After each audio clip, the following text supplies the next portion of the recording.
PV Anwar കേരളത്തെ ഞെട്ടിച്ചുകൊണ്ട് ഉന്നയിച്ച ആരോപണങ്ങൾ ഇനി ശൂന്യാകാശത്ത് മാത്രമേ ഉണ്ടാകൂ. കാരണം മുഖ്യമന്ത്രിയും മുഖ്യമന്ത്രിയുടെ മകൾ വീണയുടെയും രഹസ്യ കലവറയുടെ താക്കോൽ ADGPയുടെ കയ്യിലാണ്. മുഖ്യമന്ത്രിയുടെ പൊളിറ്റിക്കൽ സെക്രട്ടറിക്കും ADGPക്കുമെതിരെ ഒരക്ഷരം മിണ്ടാൻ മുഖ്യമന്ത്രിക്ക് കഴിയില്ല. കാരണം ADGP പൊളിറ്റിക്കൽ സെക്രട്ടറി ശശിയും അറിഞ്ഞുകൊണ്ടാണ് മുഖ്യമന്ത്രിയുടെയും മകളുടെയും രഹസ്യങ്ങൾ കാത്തു സൂക്ഷിച്ച് ജയിലിൽ പോകാതെ മുഖ്യമന്ത്രിയുടെ മകളെയും മുഖ്യമന്ത്രിയെയും സംരക്ഷിച്ചുകൊണ്ടിരിക്കുന്നത്.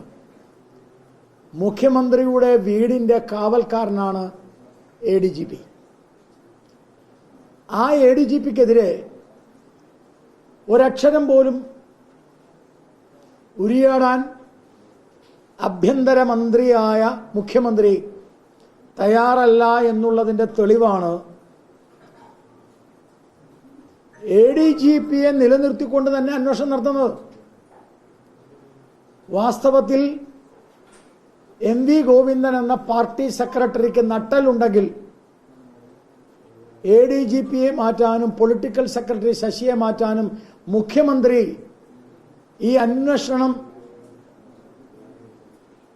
വെളിയിൽ വരുന്നതുവരെ മുഖ്യമന്ത്രി മാറി നിൽക്കാൻ പറയാൻ MV ഗോവിന്ദൻ തയ്യാറാവണം.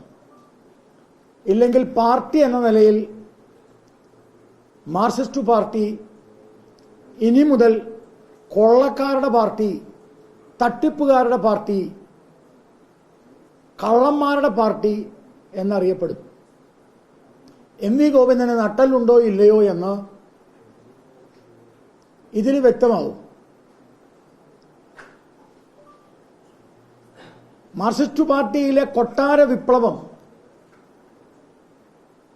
രൂക്ഷമാകുന്നതിന്റെ തെളിവാണ് PV അൻവറുടെ വെളിപ്പെടുത്തലും ജയരാജനെ പറഞ്ഞയക്കലും. ഇതൊക്കെ മാർക്സിസ്റ്റ് പാർട്ടിയിൽ നടക്കുന്ന ഭൂകമ്പത്തിന്റെ തെളിവുകളാണ്. എങ്ങനെയും അധികാരത്തിൽ പിടിച്ചു തൂങ്ങി നിൽക്കുക എന്ന ലക്ഷ്യം മാത്രമാണ് മാർക്സിസ്റ്റ് പാർട്ടിക്കുള്ളത്. അവർക്ക് മാർക്സിസത്തിന്റെ പേരിൽ, മാർക്സിന്റെ പേരിൽ ഒരു പാർട്ടി എന്ന് പറയാനുള്ള യോഗ്യത പോലും നഷ്ടപ്പെട്ടിരിക്കുകയാണ്. ഏതു വിധേനയും അധികാരം നേടുക എന്ന ലക്ഷ്യമാണ് തൃശൂർ പൂരത്തിന്റെ വിഷയത്തിലുമുണ്ടായത്.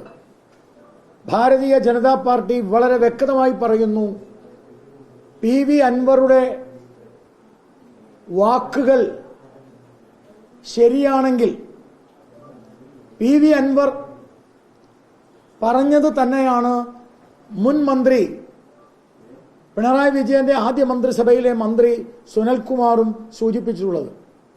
PV അൻവറുടെ വാക്കുകളാണ് സുനിൽകുമാറിന്റെയും വാക്കുകൾ, സുനിൽകുമാറിന്റെ വാക്കുകളാണ് PV അൻവറുടെ വാക്കുകൾ.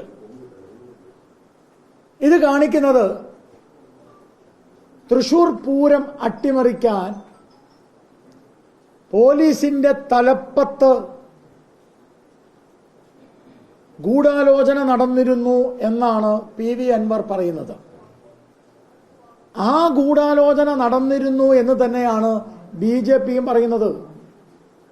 തൃശൂർ പൂരം അട്ടിമറിക്കാൻ പോലീസ് ഗൂഢാലോചന നടത്തി. പോലീസ് നടത്തിയ ഗൂഢാലോചന സുനിൽകുമാറുമായിട്ടായിരുന്നു, ഇടതുപക്ഷവുമായിട്ടായിരുന്നു. അതിൽ മാർക്സിസ്റ്റ് പാർട്ടിയും സുനിൽകുമാറും ഒരു പക്ഷത്തായിരുന്നു. കാരണം 2016 പൂരത്തിന്റെ രക്ഷകനായിട്ടാണ് സുനിൽകുമാർ അവതരിച്ചത്.